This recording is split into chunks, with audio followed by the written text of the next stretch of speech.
Title thumbnail দেখে আপনারা কিছুটা আশ্চর্য হচ্ছেন নিশ্চয়ই। দেখুন, ভোটের বাজারে এই ধরনের গল্প কিন্তু শোনাই যায়, বাস্তব কাহিনী একেবারে। একই বাড়িতে দাদা এবং ভাই দুজনে আলাদা আলাদা পার্টি থেকে তারা টিকিটে প্রতিদ্বন্দ্বিতা করছেন। অনেক সময় দেখা যায় যে ননদ এবং বৌদির মধ্যে প্রতিদ্বন্দ্বিতা হচ্ছে, ননদ এই পক্ষ তো বৌদি আরেক পক্ষ। তো এই রকম আবহেই একটি খবর আপনাদের জন্য আমরা তুলে আনলাম। রাজনীতিতে একটা কথা খুব প্রচলিত, টিকিট পেতে হলে বছর বছর পরিশ্রম করতে হয়, দল বদল করতে হয়, তোষামত করতে হয়, কখনো আবার ভাগ্যের উপর ভরসা রাখতে হয়। অনেকেই সারা জীবন কাটিয়ে দেন শুধু একটা টিকিটের আশায়, কিন্তু যদি এমন হয় একই বাড়ির দুই সদস্যের হাতে এসে যায় তিনটি বড় দলের টিকিট, শুনতে গল্প মনে হলেও বাস্তবে এমন ঘটনাই এখন চর্চার কেন্দ্রবিন্দু হয়ে উঠেছে। গুজরাটের আমরেলি জেলার একটি শহর সাভারকুন্ডলা, সাধারণত শান্ত স্থানীয় রাজনীতির মধ্যে সীমাবদ্ধ এই শহর হঠাৎ করেই জাতীয় আলোচনায় উঠে এসেছে। কারণ একটাই, একই পরিবারের দুই সদস্যকে তিনটি বড় রাজনৈতিক দল টিকিট দিয়েছে।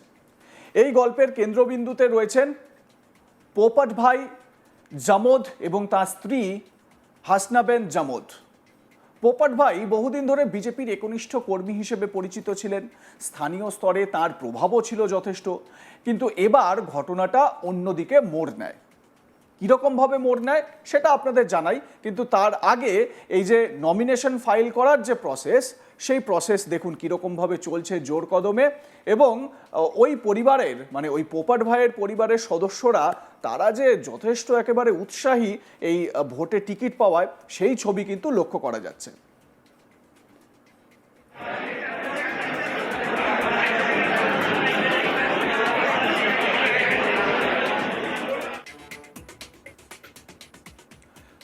কিভাবে তিনটি দলের টিকিট? ঘটনার শুরু ওয়ার্ড নাম্বার 6কে কেন্দ্র করে। প্রথমে ভারতীয় জনতা পার্টি বা বিজেপি তাদের প্রার্থী তালিকা ঘোষণা করে এবং সেখানে পোপট ভাই জামোদের নাম থাকে, খুব স্বাভাবিক। সব কিছু তখন স্বাভাবিকই ছিল, কিন্তু এরপর শুরু হয় নাটক। বিজেপির টিকিট বন্টন নিয়ে স্থানীয় স্তরে অসন্তোষ তৈরি হয়। পোপট ভাইয়ের ঘনিষ্ঠ এক সহকর্মী টিকিট না পাওয়ায় দলের ভিতরে ক্ষোভ বাড়তে থাকে। এই ক্ষোভই যেন পুরো খেলাটা ঘুরিয়ে দেয়। এই পরিস্থিতিতে পোপট ভাই একটি বড় সিদ্ধান্ত নেন। তিনি নিজের স্ত্রী হাসনাবেন জামোদকে ইন্ডিয়ান ন্যাশনাল কংগ্রেস বা কংগ্রেসের হয়ে প্রার্থী হিসেবে দাঁড় করান। অর্থাৎ এক বাড়িতে দুই আলাদা দলের প্রার্থী, একদম যুযুধান দুই পক্ষ। মানুষ তখনও বিষয়টা বুঝে উঠতেই পারেননি। এরপর আসে সবচেয়ে বড় টুইস্ট, আম আদমি পার্টির এন্ট্রি হয় এখানে। আম আদমি পার্টি তাদের প্রার্থী তালিকা প্রকাশ করে, আর সেখানে আবার দেখা যায় পোপট ভাই জামোদের নাম। অর্থাৎ একই ব্যক্তি পেলেন দুটো দলের টিকিট। মানে এই পোপট ভাই জামোদ তিনি বিজেপির প্রার্থীও, আবার আম আদমি পার্টির দলের প্রার্থীও, আর তার স্ত্রী তৃতীয় দলের মানে কংগ্রেসের প্রার্থী। রাজনীতির ইতিহাসে এমন ঘটনা খুব কমই দেখা গিয়েছে, বিরল বলা যায়। এই পরিস্থিতিতে স্থানীয় মানুষ মজা করে বলছেন, এবার যেই জিতুক, জিতবে তো এই পরিবারই। একবার ভাবুন, এই পোপট ভাই জামোদ এবং তার স্ত্রী হাসনাবেন জামোদ দুজনের মধ্যে কন্টেস্ট হচ্ছে, কেউ না কেউ একজন তো জিতবেন।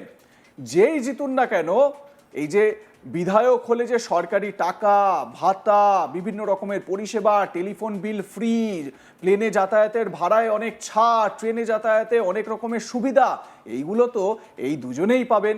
মানে স্বামী যদি এই সুযোগ সুবিধা পান, তাহলে স্ত্রী কি সেই সুযোগ সুবিধা থেকে বঞ্চিত হতে পারেন? নিশ্চয়ই না। আর সেই জন্য দেখুন কিভাবে একেবারে তোড়জোড় চলছে। হাসনাবেন জামোদ, যিনি এই পোপট ভাই জামোদের স্ত্রী, মনোনয়ন পেশ করছেন। দেখুন সেই মুহূর্তের ছবি।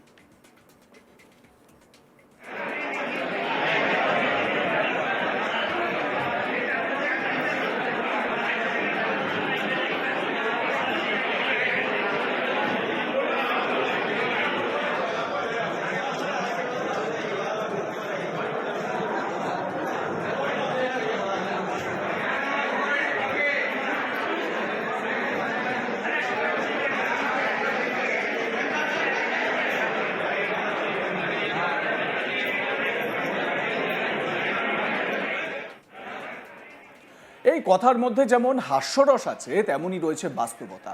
কারণ তিনটি প্রধান দলের মধ্যে অন্তত একটি দল তো জিতবেই।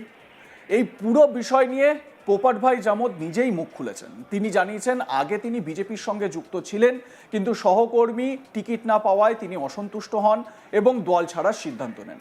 তিনি আরও বলেন তাদের পরিবার 3টি দল থেকেই টিকিট পেয়েছে, কিন্তু তিনি নিজের নির্বাচন লড়বেন না বলে জানিয়েছেন। তাহলে আসল খেলা কোথায়? এই ঘটনাকে শুধু ভাগ্য বলে উড়িয়ে দেওয়া সহজ, কিন্তু এর পিছনে রয়েছে জটিল রাজনৈতিক কৌশল। প্রথমত, এটি দলীয় অসন্তোষের ফল। দ্বিতীয়ত, এটি স্থানীয় রাজনীতির ক্ষমতার লড়াই। তৃতীয়ত, এটি ভোট ব্যাংক ধরে রাখার চেষ্টা। এই ঘটনাকে দুইভাবে দেখা যায়। একদিকে বলা যায় এটি সুযোগের সদ্ব্যবহার, অন্যদিকে বলা যায় এটি রাজনৈতিক সুবিধাবাদ। একই পরিবার বিভিন্ন দলের হয়ে দাঁড়ানো, এটা আদর্শের প্রশ্ন তুলে। সবচেয়ে গুরুত্বপূর্ণ বিষয়, ভোটাররা কি ভাবছেন? অনেকেই বিভ্রান্ত, কেউ হাসছেন, কেউ আবার অবাক। স্বামীকে ভোট দেবেন না স্ত্রীকে ভোট দেবেন? কিন্তু এই প্রশ্ন একটাই, এটা কি গণতন্ত্রের শক্তি না দুর্বলতা?